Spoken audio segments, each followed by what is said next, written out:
దీని మీద కూడా పచ్చి అబద్ధాలు మాట్లాడుతున్నారు. ఇది చాలా ఇంట్రెస్టింగ్ ఉంటుంది. మీరు చూస్తే అరే ఇంత ఘోరం అనిపిస్తుంది మీకే. రోజు అసలు ఇక నోరిప్పితే ఉత్తమ్ కుమార్ రెడ్డి, కోమటిరెడ్డి ఇక ఎస్ఎల్బీసీ పొడుస్తాం, తుడుస్తాం, గుంజుతాం.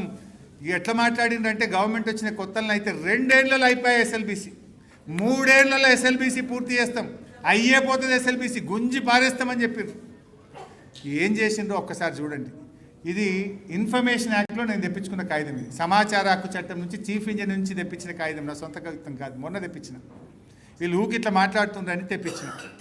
అసలు ఎస్ఎల్బీసీ కింద ఎవరు ఎంత పని చేసిండ్రు, ఏం జరిగింది తెప్పించిన. కరోనా ఉన్నా మీరు చాలాసార్లు వాళ్ళ స్టేట్మెంట్ చూసి ఉంటారు. బీఆర్ఎస్ వచ్చినాక ఎస్ఎల్బీసీ పక్కకు పెట్టింది, ఎస్ఎల్బీసీ 1 కిలోమీటర్ అవ్వలేదు, ఎస్ఎల్బీసీని పండబెట్టిండ్రు, ఎస్ఎల్బీసీని కావాలని నల్లగొండ మీద కక్ష కట్టిండ్రు అని చిల్లర ఉద్దర మాటలు మాట్లాడుతుండు ఉత్తమ్ కుమార్ రెడ్డి. విషయం ఏందో మీరు చూడండి. కరోనా వచ్చి 2 ఏళ్ళు పనులకు ఇబ్బంది అయింది. అయినా 7 సంవత్సరాల బీఆర్ఎస్ హయాంలో ఎస్ఎల్బీసీలో 11.5 కిలోమీటర్ల టన్నెల్ మనం తవ్వాము. దానికి 1358 కోట్లు ఖర్చు పెట్టినాం. ఆ టన్నెల్ పూర్తయితే టన్నెల్ నీళ్ళు వచ్చి ఎక్కడ పడతాయి? దిండి రిజర్వాయరు, పెండ్లిపాక రిజర్వాయర్లో నీళ్లు పడాలి. మరి టన్నెల్ పూర్తి చేస్తున్నాము అనే ఉద్దేశంతో పెండ్లిపాక, దిండి రిజర్వాయర్లను 3892 కోట్ల రూపాయలతోని ఎస్ఎల్బీసీలో భాగంగా పెండ్లిపాక, దిండి రిజర్వాయర్లను కూడా బీఆర్ఎస్ ప్రభుత్వం నిర్మాణం చేసింది. ల్యాండ్ ఎక్విజిషన్, R&R, ఆ ప్రాజెక్టు నిర్మాణం కూడా మేము చేసినాం. మరి ముందుకు పోతే ఇప్పుడు అర్థమవుతుంది. 2014 నుంచి 23 వరకు 9.5 ఏళ్ళు. సరే, మనకు 2 ఏళ్ళు కరోనా, మొదటి సంవత్సరం కొత్తది, అవన్నీ క్యాలిక్యులేట్ చేసిన యావరేజ్గా ఒక సంవత్సరానికి 1.2 కిలోమీటర్ మనం తవ్వినాం. మరి కాంగ్రెస్ వచ్చి ఇవాళకి 2 సంవత్సరాలు 1 నెల అయిందా?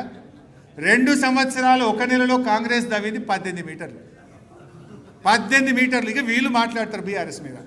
అంటే యావరేజ్ ఎంత అంటే ఏడాదికి ఒక 9 మీటర్లు తవ్విరు. మనమేమో 1200 మీటర్లు తవ్వితే వీళ్ళు 9 మీటర్లు తవ్విరు. ఇక వీళ్ళు బీఆర్ఎస్ను విమర్శిస్తారు, కేసీఆర్ గారి మీద మాట్లాడతారు. ఇక మేము ఎస్ఎల్బీసీని పొడుస్తాం, తొడుస్తాం, పీక్తాం. ఇదేనా? సంవత్సరానికి 9 మీటర్లు మీరు తవ్వేది. ఎస్ఎల్బీసీలో మేము 1358 ఇక్కడ ఖర్చు పెట్టి 3892 కోట్లు దిండి, పెండ్లిపాక రిజర్వాయర్ల మీద ఖర్చు పెట్టి నల్లగొండ ఫ్లోరైడ్ను పారదోలాలని నిబద్ధతతో, నిజాయితీతో పనిచేసిన పార్టీ ఇలా బీఆర్ఎస్ పార్టీ. మీరు మాటలు ఎక్కువ, చేతులు తక్కువ. 9 మీటర్లు తవ్విరు ఏడాదికి మీరు. 9 మీటర్లు. సిగ్గుతో తలదించుకోవాలి. ఇంకా మీరా మాట్లాడేది? ఇక సరే, ఇక కాంగ్రెస్ ఇది 2 ఏళ్ల పాలనలో ఏం జరిగిందంటే పెద్దవా కొట్టుకుపోయింది, వట్టెం పంప్ హౌస్ మునిగిపోయింది, ఎస్ఎల్బీసీ కుప్పకూలింది. ఇక అవి చూడవు. పెద్దవా కొట్టుకుపోయింది, అది వట్టెం పంప్ హౌస్ నీళ్ళల్లో మునిగింది, ఎస్ఎల్బీసీ కుప్పకూలిపోయి 8 మంది చచ్చిపోతే మీ ఘనత వహించిన కాంగ్రెస్ పార్టీ కనీసం శవాలను కూడా బయటకు తెలియదు.